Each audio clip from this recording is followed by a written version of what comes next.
की जंग वो नहीं जीत पाएगा। इसी वजह से अमेरिका पश्चिम एशिया से अपना बुरिया बिस्तर समेट रहा है। ये रिपोर्ट देखिए।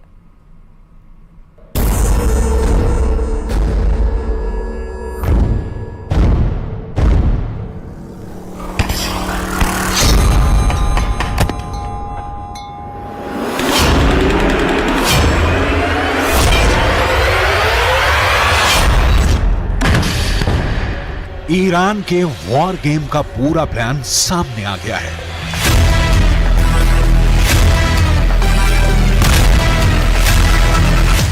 युद्ध के 70 दिन बाद पता चल गया है कि खुद ईरान ने इजरायल और अमेरिका के खिलाफ अपनी रणनीति से पर्दा उठाया है।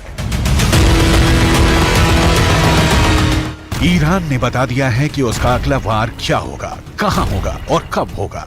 ईरान ये तो पहले ही कह चुका है कि पश्चिम एशिया में बहुत बड़ा धमाका होने वाला है। ऐसा धमाका जो कयामत ला देगा, जो सब कुछ मिट्टी में मिला देगा, जिसे ना इजरायल रोक पाएगा ना अमेरिका।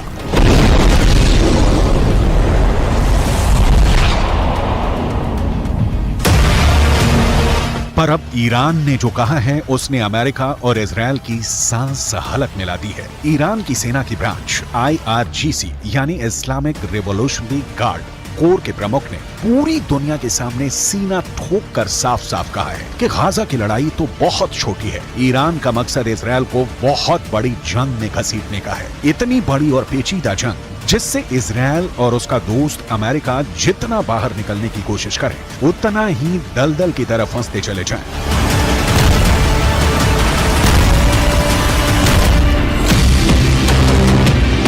ईरान के इस वॉर गेम में तो गाजा बस एक शुरुआती पॉइंट है। ईरान की साजिशों का जाल गाजा से शुरू होकर इजरायल के पड़ोसी देशों लेबनान, सीरिया, इराक और इजरायल के दक्षिण में मीलों दूर बसे यमन तक फैला हुआ है। ईरान गाजा में तो हमास के पीछे खड़ा ही है, वो लेबनान में चरमपंथी संगठन हिजबुल्लाह से भी इजरायल पर हमला करवा रहा है और इजरायल के दूसरे पड़ोसी देश सीरिया में तो खुद ईरान मौजूद है। उसने वहां से इजरायल को घेर रखा है। सीरिया और इजरायल के बीच भी आए दिन हवाई हमलों की खबरें आ रही हैं और कुछ वक्त पहले इस लड़ाई में ताजा एंट्री हुई है यमन के हूथी विद्रोहियों की। अमेरिका ने अपने एयरक्राफ्ट कैरियर, लड़ाकू विमान और मिसाइल डिफेंस सिस्टम पश्चिम एशिया में तैनात किए तो ईरान ने यमन में अपने समर्थन वाले हूथी विद्रोहियों को इजरायल के पीछे छोड़ दिया। हूथी विद्रोही फिलिस्तीनियों का साथ देने के नाम पर इजरायल पर मिसाइल छोड़े जा रहे हैं। हूथी विद्रोहियों ने तो यमन के बगल में मौजूद लाल सागर को भी जंग का अखाड़ा बना दिया है। वो वहां से गुजरने वाले हर जहाज पर हमले कर रहे हैं।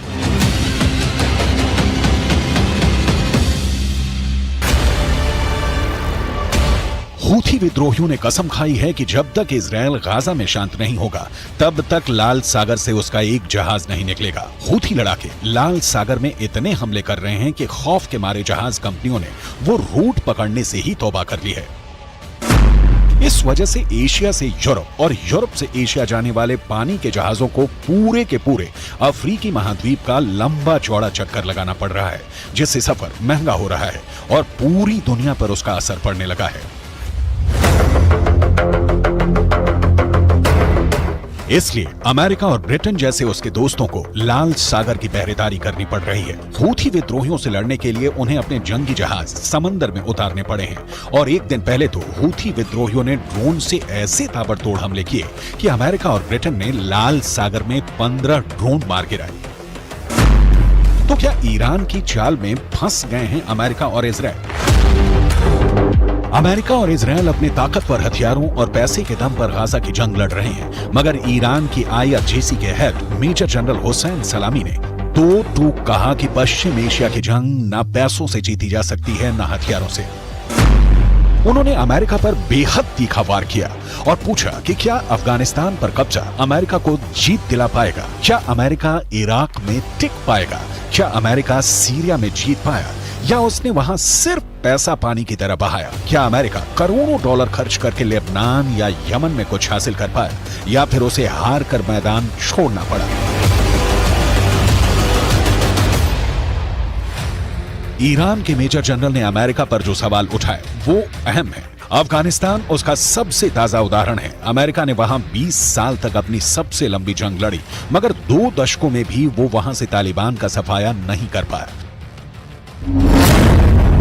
तो क्या ईरान अमेरिका के अफगानिस्तान वाली गलती को उसके और इजराइल के खिलाफ अपना हथियार बनाना चाहता है?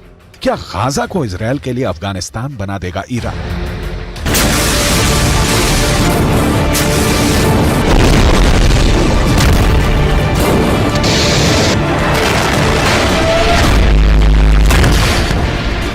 क्या ईरान इजराइल का वही हश्र करने वाला है जो इराक, अफगानिस्तान और सीरिया में अमेरिका का हुआ?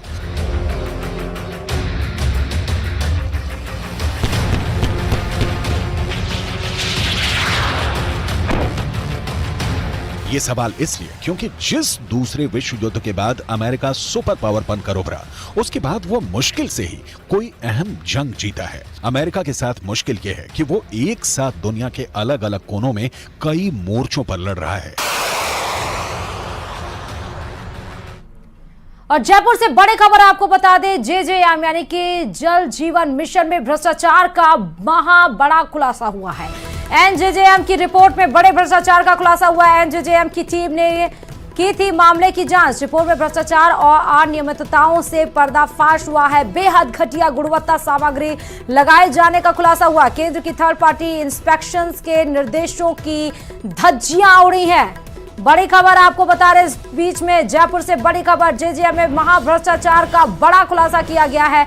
साफ हो गया कि घटिया सामग्री का सामान इस्तेमाल किया गया था। घटिया सामग्री के पाइप, जंक लगे हुए पाइप का इस्तेमाल किया गया था। लगातार जो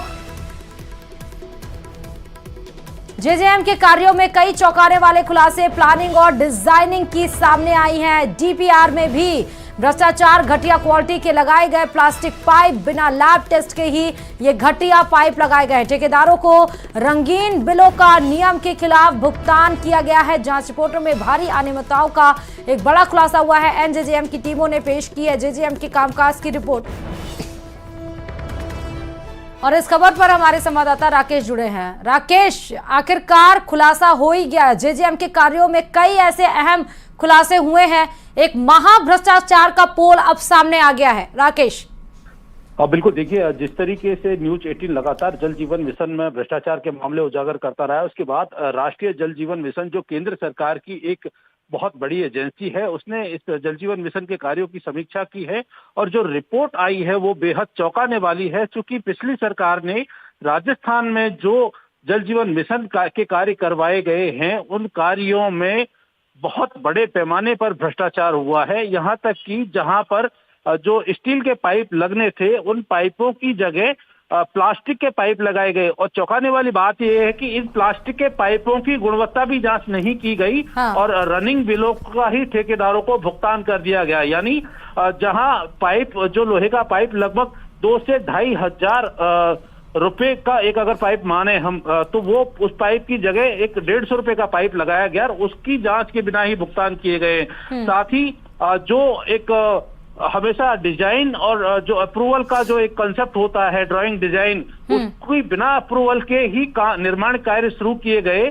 यानी जो नींव रखी गई जल जीवन मिशन के कार्यों की, उनमें भी भ्रष्टाचार सामने आया है। जल जीवन मिशन के कार्यों के लिए एनजेजेएम की टीम ने राजस्थान के कई जिलों का दौरा किया। उन तमाम जिलों में जब जांच की गई तो ये सामने आया कि इस भ्रष्टाचार में सिर्फ ठेकेदारी शामिल नहीं थे, बल्कि जलदाय विभाग के उच्च अधिकारी भी शामिल थे। क्योंकि जिस तरीके से भुगतान किया गया है कार्यों का, वहां पर थर्ड पार्टी इंस्पेक्शन के दिशा निर्देश जो है केंद्रीय जल शक्ति मंत्रालय ने जारी किए थे और थर्ड पार्टी इंस्पेक्शन के बाद ही इन बिलों का भुगतान होना था। लेकिन यहाँ राजस्थान में जो निर्माण कार्य हुए हैं, उनकी जांच के लिए थर्ड पार्टी के लिए मैन पावर ही नहीं था। यानी बिना कार्यों की गुणवत्ता, बिना निर्माण सामग्री की गुणवत्ता की जांच के ही जो अधिकारियों ने ठेकेदारों को बिलों का भुगतान किया है। इसमें सबसे बड़ी बात यह है कि जिन फर्मों को ब्लैकलिस्ट होना चाहिए था, एनजेजेएम की टीम ने अपनी रिपोर्ट में लिखा है कि ऐसे ठेकेदारों को